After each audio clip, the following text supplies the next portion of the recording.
दोस्तों सोचिए कि -30 डिग्री तापमान, बर्फ से ढकी लद्दाख की नीली सफेद वादियां, जहां सांस लेना भी फेफड़ों में कांच चुभने जैसा लगता है। आपके पैरों में कैनवास के आम जूते हैं, पतली सूती वर्दियां हैं और हाथ में प्रथम विश्व युद्ध के जमाने की राइफल, और दूसरी तरफ से आधुनिक स्वचालित हथियारों, तोपों और भारी तोपखाने से लैस 20,000 चीनी सैनिकों की फौज आपकी तरफ बढ़ रही हो। आपके पास न तो पीछे से मदद आने की उम्मीद है, न भरपेट खाना और न ही दुश्मन की गोलियों का जवाब देने के लिए पर्याप्त कारतूस। लेकिन फिर भी आप पीछे नहीं हटते हैं, आप लड़ते हैं आखिरी सांस तक, आखिरी गोली तक।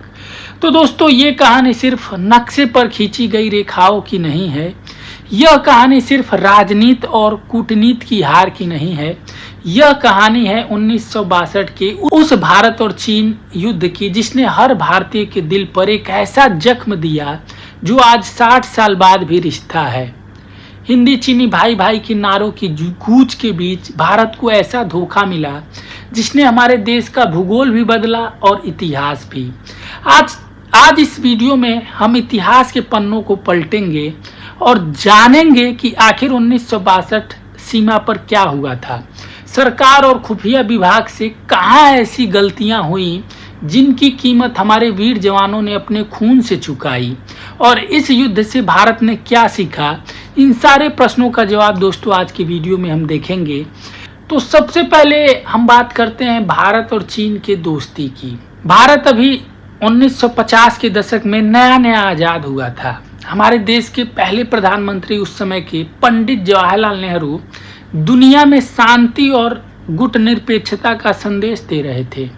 1954 में भारत और चीन के बीच एक ऐतिहासिक समझौता हुआ जिसे हम पंचशील के सिद्धांत के नाम से जानते हैं।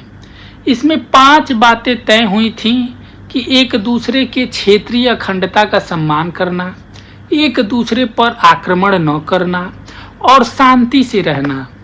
देश की गलियों में नारे गूंज रहे थे दोस्तों उन दिनों कि हिंदी चीनी भाई भाई। भारत को लगता था कि सदियों पुराना पड़ोसी चीन कभी हमारा दुश्मन नहीं बन सकता है, लेकिन दिल्ली के गलियारों में जो आदर्शवाद पल रहा था, बीजिंग में उसकी जगह कट्टर विस्तारवाद की खिचड़ी पक रही थी। चीन के मन में 2 बड़े कांटे चुभ रहे थे। पहला, सीमा विवाद। पूर्वोत्तर में भारत मैकमोहन रेखा को अपनी सीमा मानता था, जिसे अंग्रेजों ने 1914 में तय किया था। चीन इसे यह कहकर खारिज कर दिया कि यह साम्राज्यवादी रेखा है। वहीं लद्दाख की बात करें तो अक्साई चीन का इलाका था जिस पर चीन की नीयत खराब थी। और दूसरा बात करें दोस्तों तिब्बत और दलाई लामा। 1950 में चीन ने तिब्बत पर कब्जा कर लिया। 1959 में जब चीनी सेना के अत्याचार बढ़े तो तिब्बती धर्मगुरु दलाई लामा भागकर भारत आए। भारत ने उन्हें शरण दी। माओ तुंग और चीनी नेतृत्व ने भारत के इस कदम को सीधे अपने आंतरिक मामलों में दखल और दुश्मनी माना। चीन ने अंदर ही अंदर साजिश रचनी शुरू कर दी। उसी समय भारत की नजर बचाकर चीन ने अक्साई चीन के दुर्गम इलाके से सिंजियांग को तिब्बत से जोड़ने वाली एक पक्की सैन्य सड़क बना ली। यहाँ सवाल उठता है कि जब चीन सीमा पर सड़कें बना रहा था, बंकर खोद रहा था, तब हमारी सरकार और खुफिया एजेंसियां क्या कर रही थी। यह इतिहास की सबसे बड़ी इंटेलिजेंस फेलियर यानी खुफिया नाकामी देखने को मिली। भारत के इंटेलिजेंस ब्यूरो के तत्कालीन प्रमुख BM मलिक और सरकार के सैन्य सलाहकारों ने प्रधानमंत्री नेहरू को यह भरोसा दिलाया कि चीन चाहे जितना गुस्सा हो जाए वह भारत पे कभी आक्रमण नहीं करेगा, वो सिर्फ सीमा पर छोटे मोटे शक्ति प्रदर्शन करेगा। इसी गलतफहमी के आधार पर सरकार ने 1961 में लागू की फॉरवर्ड पॉलिसी। इस नीति का मकसद था कि विवादित इलाकों में भारतीय सेना की छोटी छोटी चौकियां स्थापित करना ताकि चीन को आगे बढ़ने से रोका जा सके। कागजों पर तो यह नीति बहुत अच्छी लगती थी, लेकिन जमीन पर यह एक भयानक रणनीतिक भूल साबित हुई। हमने शून्य से नीचे के तापमान वाले इलाकों में 5-10 जवानों की ऐसी चौकियां बना दी जिनके पास न तो रसद पहुंचाने का रास्ता था, न भारी हथियार और न ही बैकअप।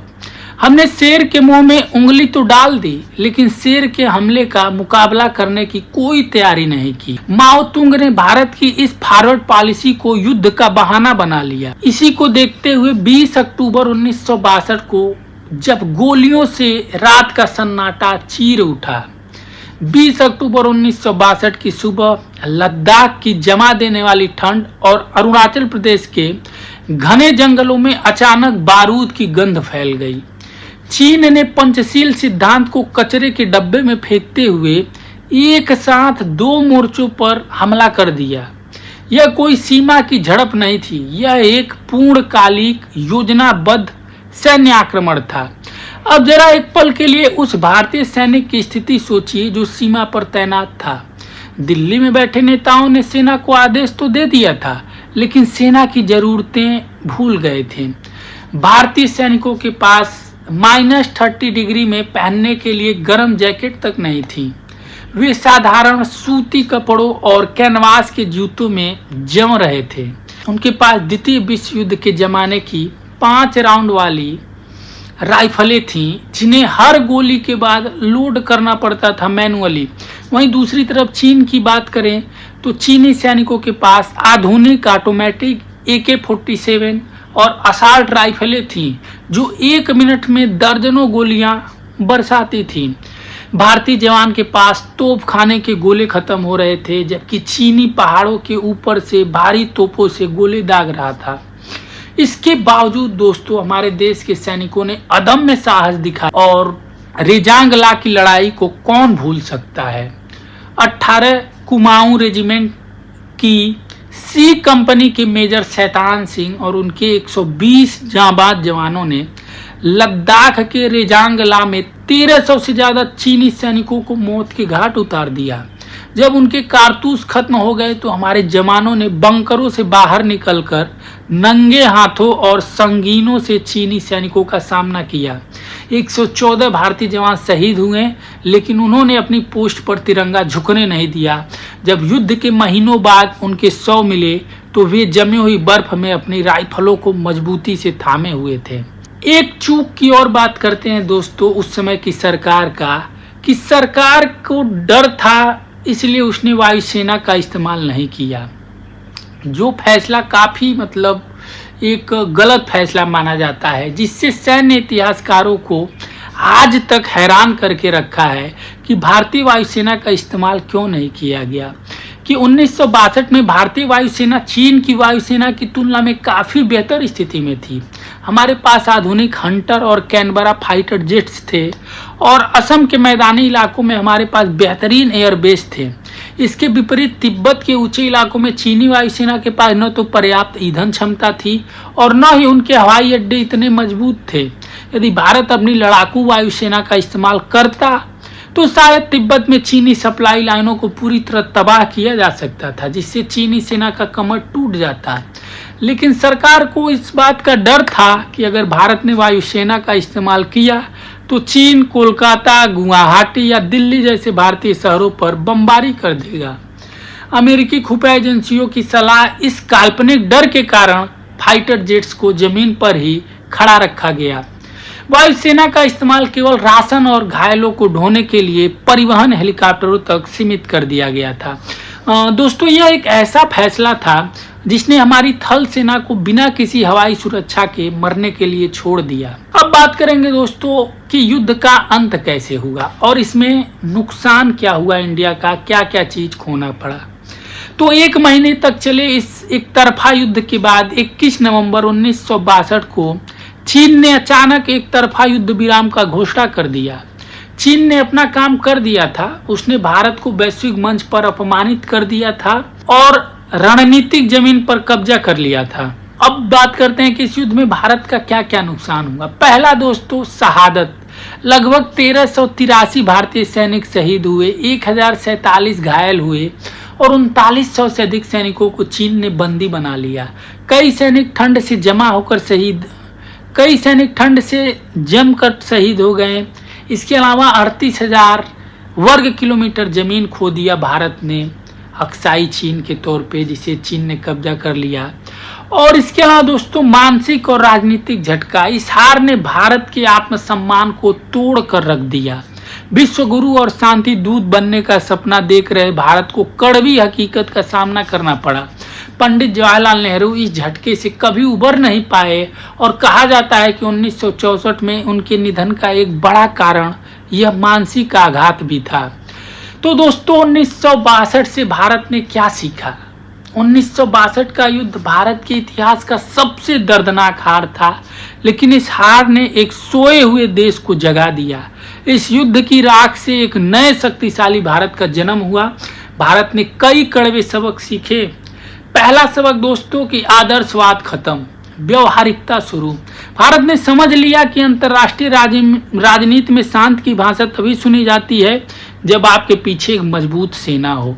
शांत की रक्षा के लिए शक्ति का होना अनिवार्य है। दूसरा सीख मिला दोस्तों सैन्य आधुनिकीकरण का। युद्ध के तुरंत बाद भारत ने अपना रक्षा बजट दुगना कर दिया। पुरानी राइफलों को हटाया गया, सैनिकों को पहाड़ों में लड़ने के लिए विशेष कपड़े और हथियार दिए गए और माउंटेन स्ट्राइक कोर का गठन हुआ। इसके अलावा तीसरा जो वो चेंजिंग हुआ दोस्तों, रा का गठन हुआ। भारत ने इस युद्ध से जो इंटेलिजेंस फेल्योर है उसको रिकवर करने के लिए एक नया इंटेलिजेंस गठन किया, जिसको 1962 की खुफिया नाकामी से सबक लेते हुए 1968 में भारत की बाहरी खुफिया एजेंसी रा यानी रिसर्च एंड एनालिसिस विंग की स्थापना की गई, ताकि देश को फिर कभी कोई अचानक धोखा न दे सके। 1962 में जो गलतियां हुई उसी का नतीजा था कि जब 1967 में नाथुला में और 1971 में पाकिस्तान के साथ युद्ध हुआ तो भारतीय सेना ने दुश्मन के दांत खट्टे कर दिए। और आज का भारत 1962 का भारत नहीं है, चाहे वो डोकलाम हो या गलवान। आज भारतीय सेना दुश्मन की आंख में आंख डालकर जवाब देना जानती है।